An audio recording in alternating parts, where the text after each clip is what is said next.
Dana bulansa girmez.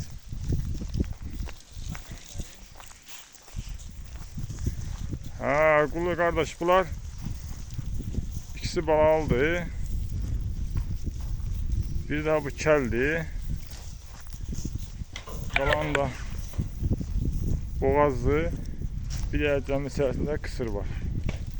Kısırcığa var. Yani belenci. Tam super camışlar zaman hayvanlardı. Daha bu özde yelinlidir. İşte bala verir.